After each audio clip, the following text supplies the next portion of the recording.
Assalamualaikum warahmatullahi wabarakatuh.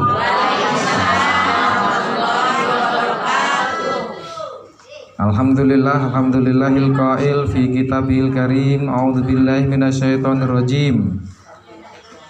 Qalu subhanaka la ilma lana illa ma 'allamtana innaka antal alimul hakim. Wa qala aidan fi ayatin ukhra innal insana khuliqa halu'a idza massahu syarru jazua ila akhiril ayah. Wassalatu wassalamu ala sayyidina Muhammadinil qail man nasiya sholata alayya nasiya tariqal jannah wa ala alihi wa ashabihi wa mawalah la haula wala quwwata illa billah. Amma ba'du, yang terhormat Ibu Tarwiyatun dan Bapak Marhati lali terus. Yang terkenal ibunya. Yang terhormat Ketua Majelis Taklim yang ada di seputaran Tunas Peracak. Ada yang ini dari Nur Hidayah, Nurul Yakin, ada dari mana? Al Ikhlas, Al Amanah. Al Amanah itu Jati Rahayu Barat. Ada yang dari mana Bu? Nurul Falah, Mak Yatimah, Jatirejo. Ya, Abdurrahman Bu. Yang terhormat Ketua Majelis Taklim Miftahul Jannah sekaligus Sohibul Bait. Ibu-ibu, ada yang belum disebut yang majelis taklimnya? Baitur Rahman Peracak, Ibu Kades Dongkol. Dongkol itu yang lalu tahun 2005 ya Bu ya. 2007 ya 2005 2007 sampai berapa periode insyaallah kemarin. Yang terhormat Ibu Kades kita, saya itu rindu Bu pengajian didatangi Bu Kades saya itu. Rindu betul, tapi nggut hari ini kalau orang bilang. Enggut hari ini tuh Pak, sampai sekarang enggut hari ini nggak pernah Kades kami datang, apalagi ibunya. Ini luar biasa, acara seperti ini didatangi, Masya Allah. Ibu bener, kalau ibu saya itu bukan ibu bener, ibu salah. Nggak pernah datang Bu, sudah dari mulai 2016 ya Tante ya. 2016 kita mendirikan majelis taklim, belum pernah sama sekali datang. Apalagi mau nyumbang, datang beda mau. Ini, alhamdulillah Ibu Kades datang, kemana-mana datang. Apa ibu kita, Ibu Kades itu ibu warga yang harusnya milik semua orang yang di warga itu. Nah Bu Kades kami itu cuma miliknya orang Pulau Sipen aja. Kalau yang kenal sampein Bu, enggak apa-apa. Ibu, alhamdulillahirabbil alamin. Yang lain yang belum disebut, Ibu sudah, alhamdulillah. Oh iya, Majelis Taklim Al Hafiz ini ada perwakilannya 2 orang.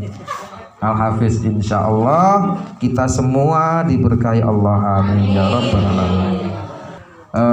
Ibu hadirin sekalian yang dirahmati Allah, hari ini dipesan oleh Ibu Tarwiyatun untuk menyampaikan tentang sholat. Kalau jenengan terdengar kalimat sholat, yang terbayang pada jenengan apa Bu? Ya sholat, Allahu Akbar, lalu kemudian sampai salam. Padahal sholat itu banyak, seperti ini di kalimat ini contoh Ibu. Di halaman ini terakhir di halaman 7, wassalatu wassalamu alaika ya Habiballah. Bener ini. Wassalatu di sini artinya apa Bu? Sholat apa sholawat? Masa sholat sama Nabi? Wassalatu wassalamu alaika ya Rasulullah. Artinya apa? Sholawat. Jadi sholat itu sama tulisannya, as-sholatu bisa maknanya sholawat. Maksudnya di sini, dan sholawat dan salam kepada engkau ya kekasih Allah, gitu kalau diterjemahkan.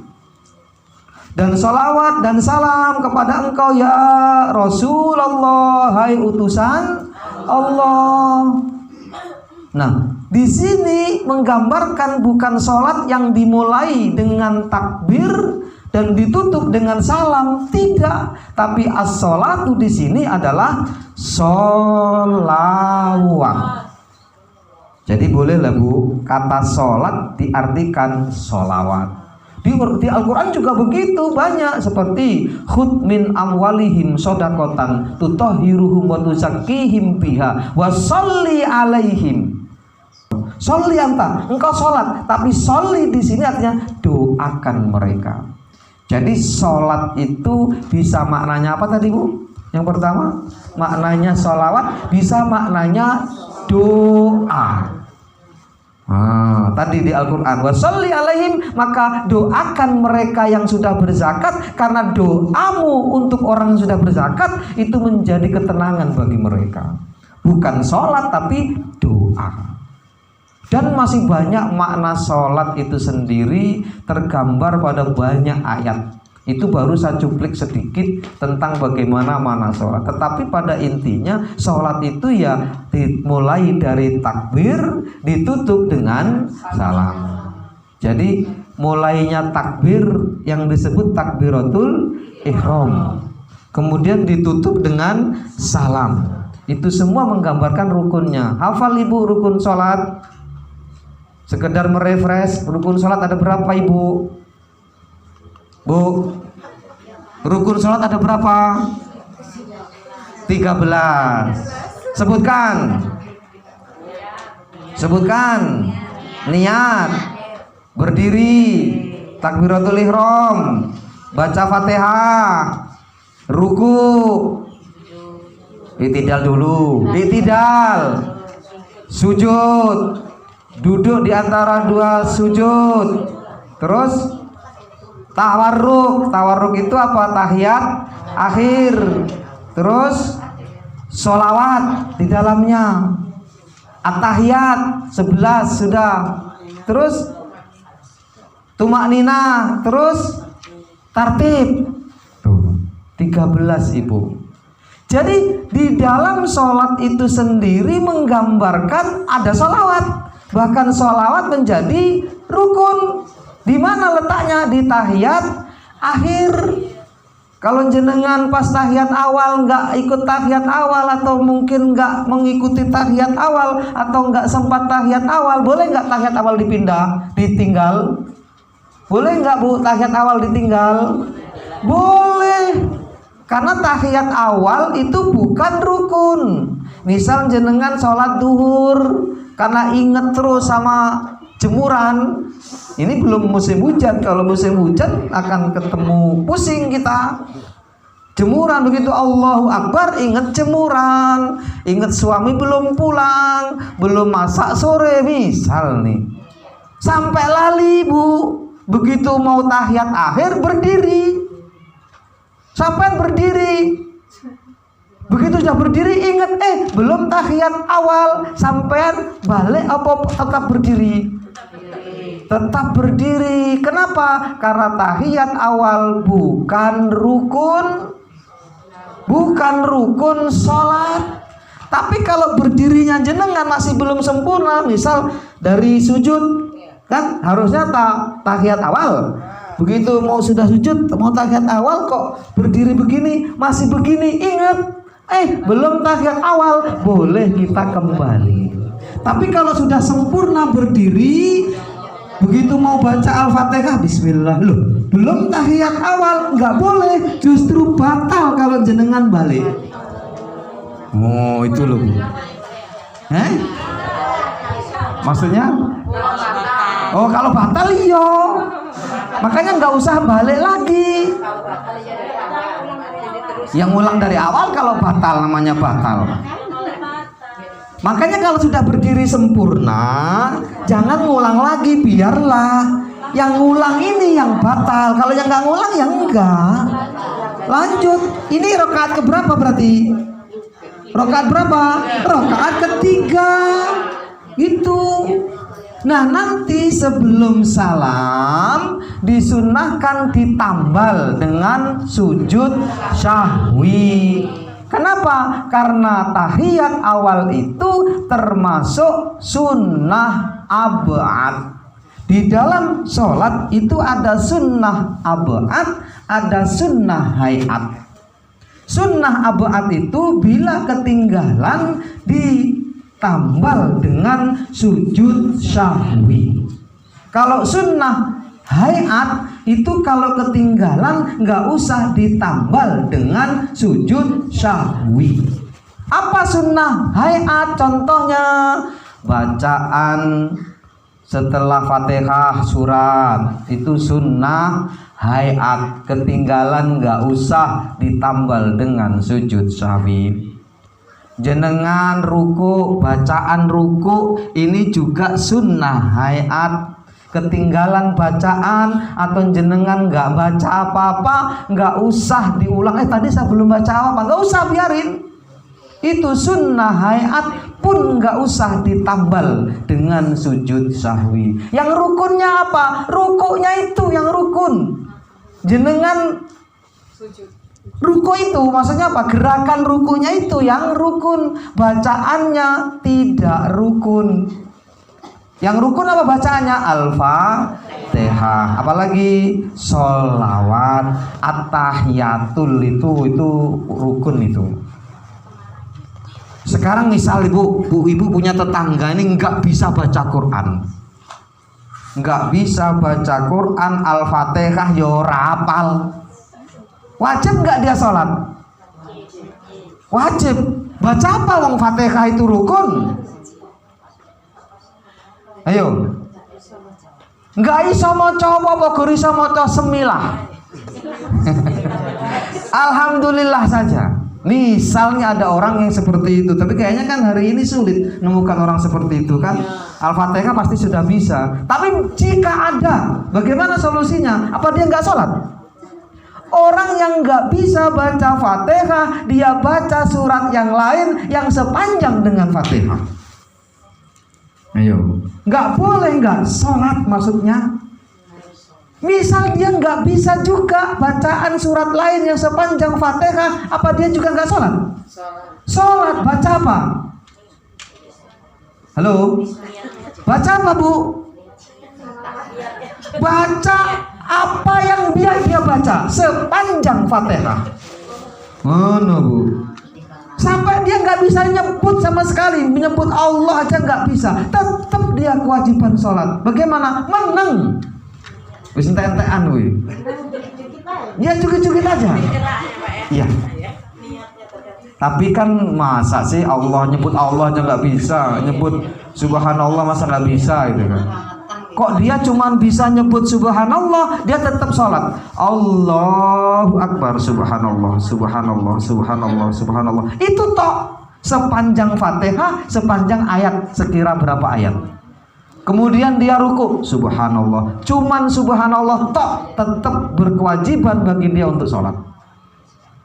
Nah sekarang kan enggak, orang nggak bisa Fatihah nggak sholat. Ada bu? Ada. Diajari nggak mau tuwek misal nih, udah pelo kaki mulutnya, tetap berkewajiban sholat itu.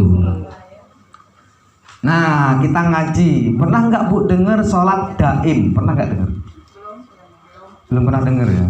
Sholat daim dulu berkembangnya itu yang meledak, artinya masyarakat sama membicarakan tuh di tahun-tahun 2000. Sholat daim. Sholat daim itu sholat yang nggak ada takbirnya, nggak ada bacaannya, nggak ada gerakannya. Tapi ini salah paham. Siapa yang mencetuskan dulu sholat daim ini? Sunan Bonang, gurunya Sunan Kalijogo. Tapi berkembangnya di masyarakat salah menerima. Padahal Sunan Bonang itu mengajarkan sholat daim itu seperti yang digambarkan dalam Al-Quran. Di surah apa? Di surah itu loh Bu, yang innal insana khuliqa halu'a. Surah Al-Ma'arij, insyaallah. Coba dibuka Bu, yang bawa HP atau bawa Quran. Surah Al-Ma'arij ayat 19 sampai ayat 23. Kalau nggak salah begini. Innal insana khuliqa halu'a. Sesungguhnya manusia itu diciptakan dalam keadaan keluh kesah. Idza massahu syarru jazua. Manusia itu kalau ditimpa kesulitan, ditimpa kemalangan, dia akan putus asa. Wa idza masyahul khairu manua. Tapi kalau ditimpa kebaikan, dia akan sombong. Illal musallin alladzina hum ala sholatihim daimun. Ini nah. Siapa yang tidak terkena itu? Ketika dia mendapat kesulitan dia putus asa, ketika mendapat kebaikan dia sombong. Siapa yang nggak kena itu? Kecuali orang-orang yang sholat, yang sholatnya terus menerus.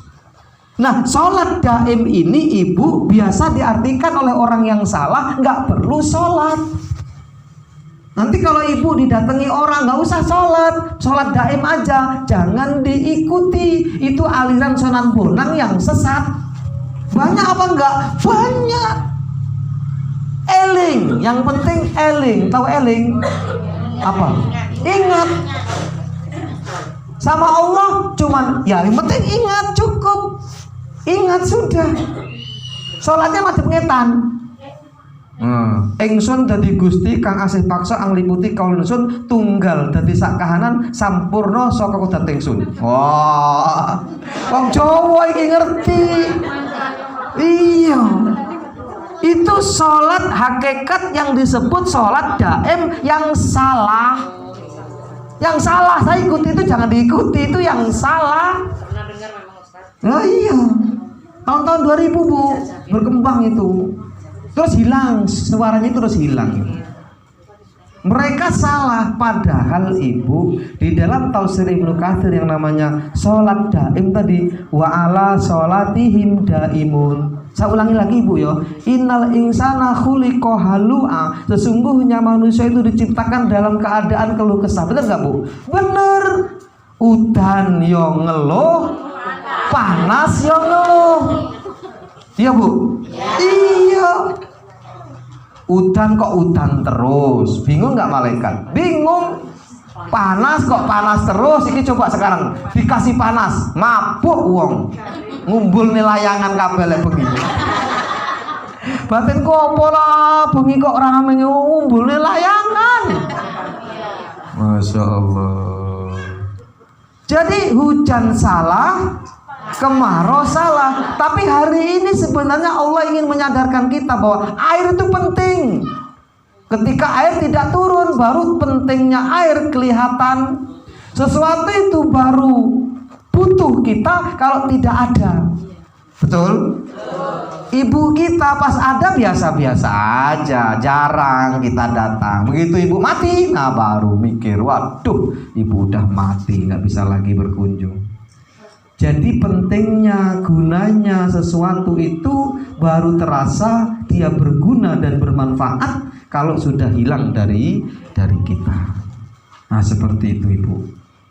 Nah, wa idza massahu syarru jazua. Jika manusia itu tertimpa perkara yang buruk, dia akan putus asa. Allah berikan masalah ini, kemudian Allah berikan masalah ini, belum ada jalan keluarnya. Meskipun tadi sudah didoakan oleh Bu Tarwiyatun bahwa siapa yang punya masalah insya Allah akan dapat jalan keluar. Kok belum dapat jalan keluar, dia akan putus asa manusia itu. Akan kadang tidak sedikit yang menyalahkan Tuhan. Wa idza masyahul khairu manua. Tapi begitu tertimpa kebaikan, manusia itu akan sombong, akan lalai. Coba kita lihat OKB, tahu OKB Bu? Apa? Orang kaya baru itu gayanya beda nggak? Beda. Saya punya kawan sebelum dilantik kepala desa itu biasa, jalannya biasa, begitu saya dilantik, nah ini bahunya naik karena ada pangkatnya di sini. Saya mikir baru kepala desa coy. Masya Allah. Ya enggak, artinya ada Bu, bukan bapak, bukan. Kalau bapak saya kenal, enggak, ini ada orang yang teman saya, rahasia dong. Cerita baik, baru kepala desa, bagaimana presiden, Masya Allah, tambah. Kebanyakan begitu. Pas belum tahu, belum punya duit, rumahnya masih belum bagus, biasa saja ngomongnya. Begitu rumahnya sudah mulai bagus, uangnya sudah mulai agak banyak, belum banyak, agak banyak dikit, itu sudah berubah. Benar, benar. Loh, ini Al-Quran loh yang ngomong. Nah, tapi ada pengecualinya, illal musallin, kecuali orang-orang yang sholat. Sholat yang seperti apa yang dimaksud, yang bisa menafikan itu? Kalau dia mendapat kesulitan, dia nggak putus asa. Kalau dia mendapat kebaikan, dia nggak sombong. Siapa orang yang sholat ini yang bisa menafikan itu? Alladzina ala sholatihim daimun, yaitu orang-orang yang sholatnya daim. Nah, hari ini kita ngaji sholat daim itu apa toh Jan? Yang dimaksud bukan seperti anak buahnya Sunan Bonang yang salah itu seperti apa? Dalam tafsir Ibnu Katsir, daimun itu diartikan adalah apa? Al-khudu wal khusyuk, orang yang khusyuk sholatnya. Terus yang kedua, yuhafizuna ala awqatihim, mereka menjaga waktu-waktunya.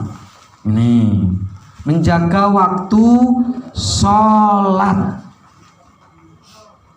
Sampean misal nih, ini sudah asar nih, sampean pilih dengarkan saya apa pilih mau sholat?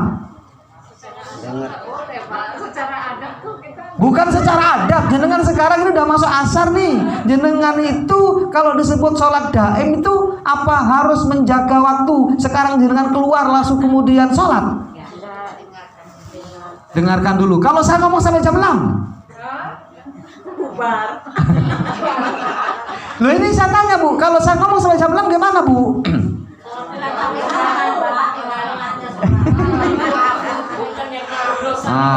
Ibu. Jadi yang dimaksud dengan tafsir menyebutkan bahwa sholat daim itu adalah sholat yang menjaga waktu-waktunya, adalah yang menjaga atas masafah waktu. Jangan kemudian jenengan begitu taklim begini, ada azan langsung pulang, langsung sholat, ini kurang adab. Bener Pak? Kurang adab ya. Apa dalilnya? Boleh nggak mengulur waktu? Ini sudah asar nih, boleh nggak kita lihat mengulur waktu sebentar? Boleh? Boleh. Tulis besar-besar, boleh. Biar nanti biar nggak salah paham. Ini kadang kita hadir di sebuah majelis ya, yang sok-sok khusyuk. Sok-sok khusyuk itu orang nggak ngerti ilmu. Saya hadir kemarin di tempat Bu Thayyibah, ada tetangganya yang Masya Allah lagi syukuran rumah. Itu begitu selesai saya langsung salam. Itu orang-orang yang khusyuk tadi langsung keluar ngajak saya sholat. Saya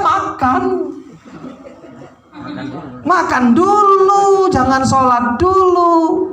Boleh nggak langsung sholat? Boleh, itu kelompok yang khusyuk. Kalau saya kelompok yang alim, yang tahu ilmu. Itu bagaimana? Ada dalilnya Ibu. Idza ja'al isya wal asa faqdumul asya.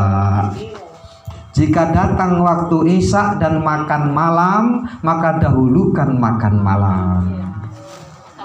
Makan malam didahulukan. Padahal makan itu urusan apa? Urusan perut, urusan dunia. Taklim begini urusan dunia apa urusan akhirat nih?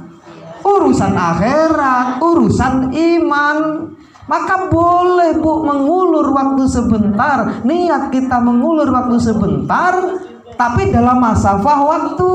Jangan juga nanti sholat asarnya setelah sholat maghrib. Ini mak jolas. nggak boleh juga. Kita juga berpikir tentang masafah waktu.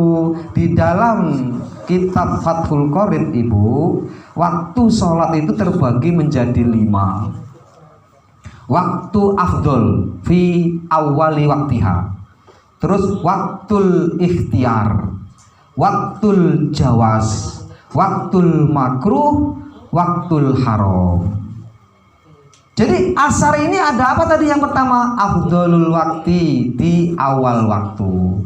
Jam berapa ya? Kalau jam 3 masuk, jam 3 sampai jam 3:4. Itu afdolul waktu. Dapat pahala? Dapat. Lebih tinggi pahalanya dibandingkan dengan waktu yang berikutnya. Apa waktu yang berikutnya? Waktul ikhtiar. Apa waktu ikhtiar? Waktu memilih. Kita boleh memilih waktu setelah waktu afdol. Kalau waktu afdolnya jam 3 sampai jam 3:4, maka ikhtiarnya jam 3:4 sampai jam 4:30.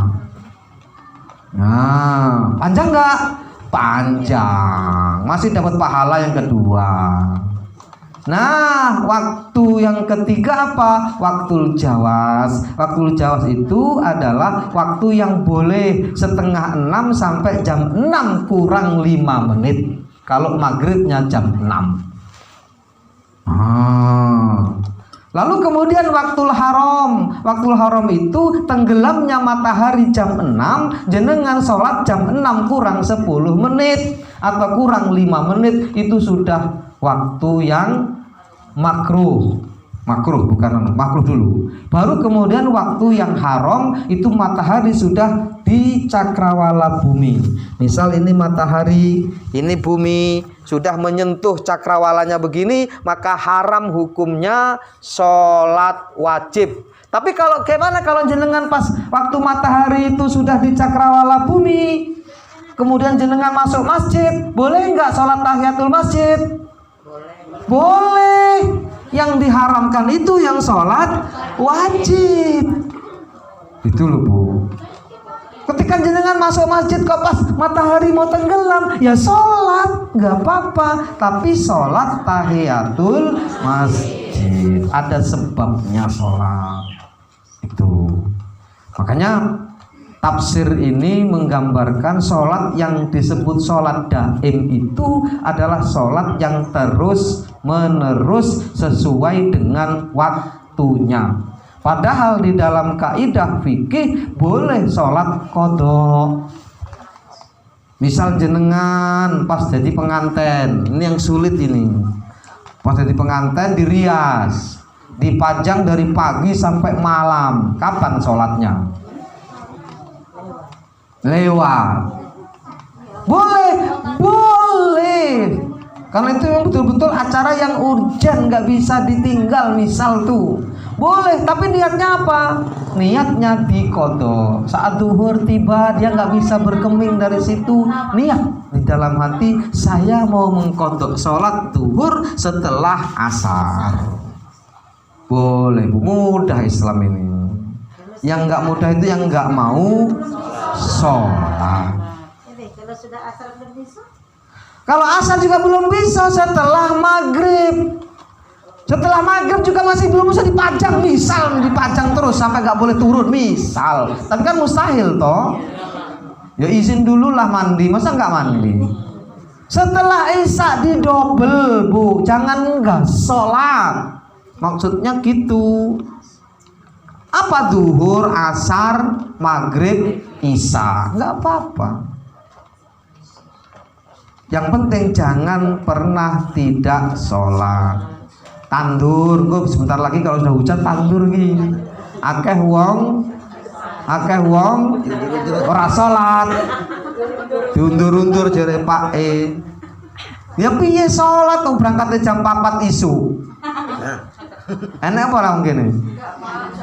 Oh, tetangga saya itu ada yang jam 4 pagi berangkat karena borongan, tempatnya jauh.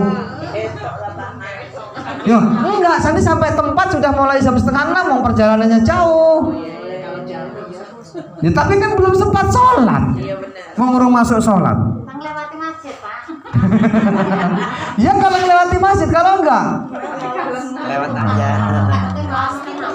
Nah, tapi tetap harus sholat, Ibu. Boleh dikontrol. Jamak juga begitu. Jamak itu bukan hanya untuk orang yang bepergian. Jenengan sakit boleh dijamak dalam fikih. Sakit yang nggak boleh nyentuh air. Sakit apa yang nggak boleh nyentuh air?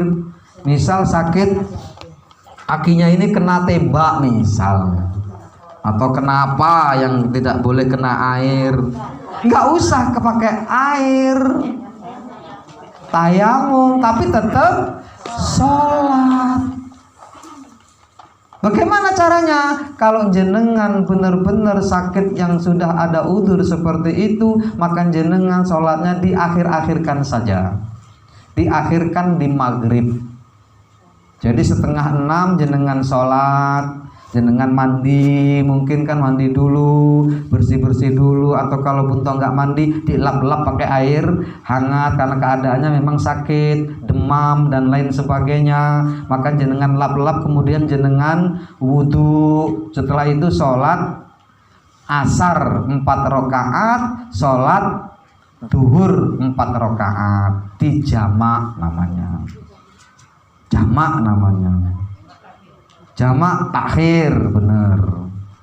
Lalu kemudian masuk maghrib. Setelah masuk maghrib cepet-cepet sholat maghrib 3 rakaat, sholat isya 4 rakaat dijamak. Selesai kan 4 rakaat, 4 tempat sholat dilakukan mepet di maghrib dan mepet di maghrib. Selesai. Nah, kalau subuh tidak bisa. Subuh memang harus dalam keadaan kita bangun. Ini juga isyarat kepada kita bahwa subuh itu manusia harus siap-siap untuk menghadapi hidup. Kalau sudah yang sakit subuh pun tidak bangun, nggak lama lagi. Iya, sakit kok subuh nggak sholat subuh lagi, nggak lama lagi. Nggak lama lagi. Tunggu aja. Itu loh, Bu. Mudah nggak, Bu? Mudah. Tapi banyak orang nggak mau sholat. Padahal nanti awalu ma yuhasabu bil abdu yaumal qiyamah as-sholat. Pertama yang dihisab nanti di akhirat itu adalah sholat. In sholahat sholahal amalu kullu. Kalau sholatnya benar maka seluruh amalnya dianggap benar. Wa in fasadat fasadal amalu kullu. Kalau seandainya sholatnya itu dianggap salah, maka seluruh amalnya dianggap salah.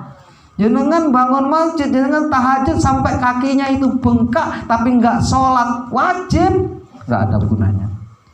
Jenengan puasa tiap hari tapi nggak sholat wajib, nggak ada gunanya. Jenengan umroh tiap bulan tapi nggak sholat pulang dari umroh, nggak ada gunanya. Zong. Memang itu semua dapat amal, tapi amal itu semua, pahala yang kita lakukan itu semua, yang kita dapat dari amalan yang kita lakukan, pahala itu tidak akan pernah bisa menutupi dosa meninggalkan sholat. Karena dosa meninggalkan sholat itu adalah dosa yang paling tinggi dari seluruh dosa. Nah itu kayak sepele sholat. Sepele sholat tuh, tapi jangan disepelekan. Ini kadang orang itu ekstrim, tahu ekstrim. Ketika ada acara gini bingung, waktu sholat udah langsung mau sholat. Kalau di rumah itu ya santai padahal. Geletak dhisik duhur ya jam 3. Enak orang ngono iki. Duhur campur asar. Tapi kalau di acara ekstrim, begitu masuk sholat, bingung dia kayak mau sholat. Di rumah enggak. Ini ekstrim, action, sholatnya hanya action, pamer, pencitraan lah kalau. Jadi itu ya Ibu ya, bahwa apa Bu, sholat daim itu yang dimaksud oleh Al-Quran bukan sholat daim yang saya bilang tadi, yang tanpa takbir, yang tanpa fatihah, yang tanpa zikir, yang tanpa rukuk, yang tanpa sujud. Tapi sholat daim adalah sholat yang menjaga waktu-waktunya. Dia tepat waktu. Tepat waktu itu bukan di awal waktu, dia tepat waktu itu masih di dalam masafah waktu. Kalau zuhur ya jam 12 sampai jam 3, kalau asar ya jam 3 sampai jam 6. Tinggal jenengan yang dari 5 tadi di mana, apa waktu waktu, apa waktu ikhtiar, apa waktu jawas, waktu makruh, atau waktu haram. Jadi ada 5 waktu. Jangan sampai kita yang kedua tiga ini. Minimal kita bisa di 3 ini. Apa? Afdholul waktu di awal waktu, kemudian waktul ikhtiar, waktul jawas. Waktul jawas itu waktu yang masih boleh. Jam berapa kalau asar? Ya jam 5:30. Itu waktu jawas. Dan jangan sampai waktu makruh ya Bu ya. Waktu makruh itu lebih baik ditinggalkan, karena makruh itu hukumnya mayuthabu ala tarkihi wala yu'aqabu ala fi'lihi. Yang namanya makruh itu bila ditinggalkan dapat pahala, dikerjakan enggak apa-apa. Sah enggak orang yang sholat asar sudah jam 6 kurang 10 menit? Sah. Ngapa enggak sah? Tapi di waktu makruh. Lebih baik ditinggalkan. Jenengan sholat asar tidak di jam 10, tidak di jam 6 kurang 10, maka jenengan dapat pahala. Itu loh Bu Islam tuh. Kalau jenengan setiap hari kok di awal waktu, bagus. Kalau bisa bagus. Dan khusus Isya, Rasul itu pernah sholat di jam 2 malam. Rasul itu sampai sahabat tuh ada yang sholat duluan, ada yang nunggu Rasul.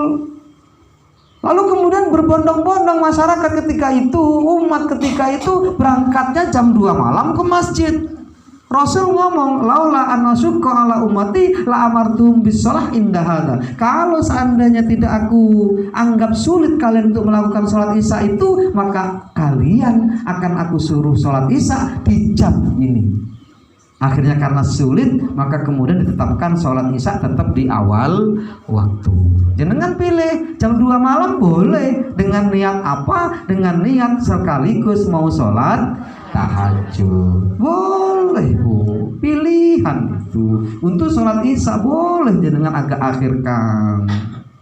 Mengikuti sunnah Rasul ini. Sunnah juga sholat Isya diakhirkan, asalkan niatnya untuk sekaligus mau sholat tahajud. Itu dalam bahasa Jermannya apa? Suduk gunting tatu loro. Tahu gunting Bu? Itu berarti 2 lubangnya. Artinya sekali dayung 2 pulau terlampaui. Seperti itu. Nah, makna yang lain adalah khusyuk Bu. Sholat khusyuk itu seperti apa Ibu? Pernah sampean khusyuk yang nggak inget apa-apa? Nggak pernah. Nah, begitu Allahu Akbar malah inget semua ya Bu ya. Apa itu nggak disebut khusyuk? Jadi dulu pernah dites, Rasulullah itu ngetes sahabatnya yang senior, Imam Ali, Abu Bakar, Umar, Utsman. Kan ini sahabat senior nih. 4 sahabat ini sahabat senior nih. Lomba sholat 2 rakaat. Rasul memberikan hadiah siapa yang menang. Siapa yang khusyuk, kalian dapat milih surban saya warna merah apa surban saya warna hijau. Rasul punya surban hijau, punya surban merah. Sahabat mulai Allahu Akbar. Abu Bakar itu nggak sampai 1 rakaat, begitu itidal udah inget, saya pengen yang hijau. Inget sama kalimat Rasul tadi. Lalu Umar bin Khattab Allahu Akbar, baru hampir salam, sudah tahiyat akhir lah, inget warna merah. Utsman belum sampai 1 rakaat, inget warna hijau. Ali bin Abi Thalib hampir salam juga, tapi lebih panjang waktunya dibandingkan dengan Abu Bakar tadi. Hampir salam, saya pilih yang hijau saja. Gagal apa gagal? Gagal kalau khusyuk diartikan tidak ingat apa-apa. Kalau jenengan ingat apa-apa waktu sholat, sah apa enggak sholatnya? Sah apa enggak? Sah. Enggak apa-apa. Waktu sholat ingat apa-apa daripada ingat apa-apa enggak ingat sholat. Itu. Tapi yang paling dasar sebenarnya bisa kita fokus. Itu latihan Ibu. Bagaimana cara latihannya? Dalam bimbingan thoriqoh itu ada masa-masa kita harus terus berzikir meskipun dalam sholat. Jenengan kalau mau ini sudah semi-semi torikoh, tapi belum torikoh ini. Belum torikoh ini, belum dibaiat jenengan. Cuman disuruh ngamalkan saja. Kalau torikoh itu harus dibaiat. Nah itu ada tradisi untuk terus berzikir Allah di dalam hati. Di sini Pak hati Bu, di sini itu hati Bu. Walaupun dalam sholat Allah. Ketika kita membaca iyyaka na'budu wa iyyaka nasta'in, Al-Fatihah lah, Bismillahirrahmanirrahim, Alhamdulillahirabbil. Tapi hati yang di sini tetap Allah. Nanti nggak inget apa-apa. Coba dilatih Ibu. Meskipun jenengan belum masuk toriko. Tapi harapan saya kalau udah mulai hampir 60 itu Mbok ya masuk toriko. Nggak lama lagi. Iya Bu, nggak lama lagi Bu. Udah mulai penyakitan. Umur ummati baina sitin wa sab'in. Umur umatku itu tidak akan jauh dari 60 sampai 70 saja. Yang sekarang umur 50 berarti 20 tahun lagi. Yang sekarang 60 paling 6 tahun lagi. Jangan sombong. Jangan tidak sholat. Yang pernah ninggalin sholat cepet diqodho. Ibu dulu mungkin pernah ninggalin sholat cepet diqodho. Caranya apa? Ya kalau 1 tahun diqodho 1 tahun. Bagaimana caranya? Bisa setelah sholat lagi. Usolli fardhu dhuhri 4 raka'atin mustaqbil qiblati qadhaan lillahi ta'ala. Mulai hari ini Bu, kemana-mana ini akan saya dengungkan biar nanti saya nggak salah di hadapan Allah. Karena memang manusia itu nggak boleh nggak sholat. Yang ketinggalan pun harus diqadha. Jenengan pernah masuk Kristen misal umur 40 masuk Kristen, umur 50 masuk Islam lagi. Kan dari Islam nih, murtad, masuk Kristen 10 tahun. Umur 50 masuk Islam lagi, 10 tahun ini harus diqodho sholatnya. Boleh cara ngumpul, boleh ngumpul itu begini ya. Misal kita jam 11 tuh udah cantik lah, udah nggak mikir lagi apa-apa, sudah semua udah beres, mandi cantik, jangan HP terus, berhenti HP terus tuh. Jangan berhenti, jangan HP terus, jangan berhenti HP, jangan HP-an terus, berhenti. Apa? Qodho sholat jenengan itu. Allahu Akbar sholat subuhnya. Misal kok sampai dapat 1 hari 5 sholat berarti kan tulis 1 hari. Masih ada waktu sholat lagi. Allahu Akbar. Ini nikmat Ibu sholat tuh. Kalau jenengan belum nikmat berarti belum. Sholat itu nikmat, jangan cepet-cepet, jangan kemudian ini beban. Jangan, sholat itu penting bagi kita. Allah nggak butuh sholat kita, tapi kita yang memang butuh sholat. Khawatir nanti sampean mati belum sempat mengqodho. Misal jenengan pernah meninggalkan 5 tahun, kok kemudian jenengan mulai baru seminggu terus mati, insya Allah yang sisanya akan ditutup oleh Allah. Asalkan jenengan sudah punya niat untuk mengqodho sholat. Lu sampean percaya apa atau jeneng? Nggak percaya ya karepmu. Nanti baru sudah mati baru nyesel. Bener kata Susilo itu ya. Aduh, penyesalan di sana itu nggak bisa balik lagi Bu. Nggak bisa balik lagi. Kalau bisa balik mah enak. Malaikat balik dulu sebentar. Nggak boleh. Nggak bisa mau ganti sholat dulu. Nggak bisa. Izin dulu nggak bisa.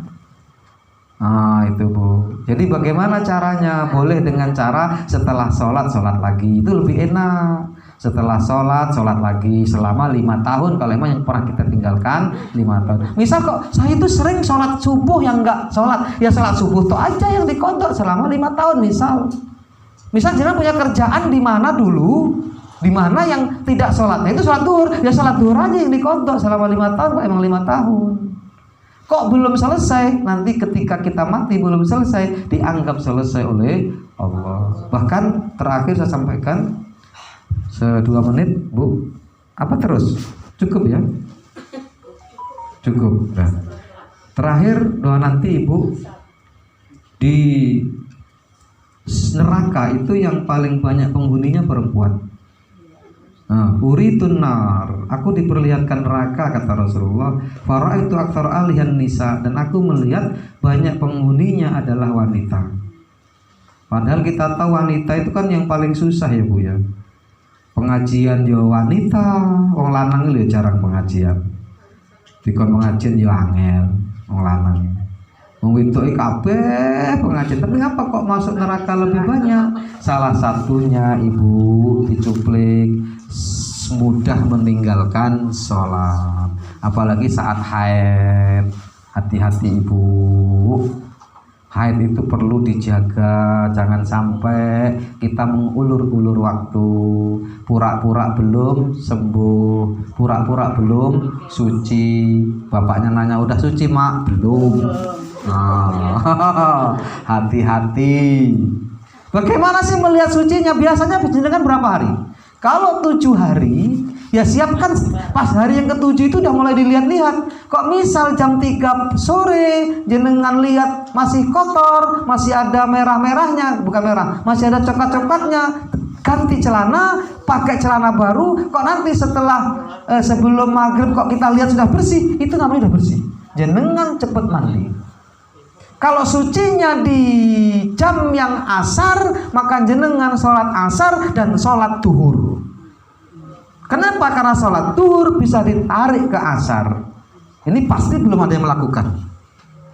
Sampan pasti cuma sholat asar toh. Nah ini loh Bu, yang salah satunya kenapa wanita banyak menghuni neraka. Nggak ngerti cara sholat waktu haid. Ayo. Dan masih panjang. Kalau pengen keterangan haid yang lebih detail lagi, undang lagi Bu. Ini saja, ada pertanyaan Ibu?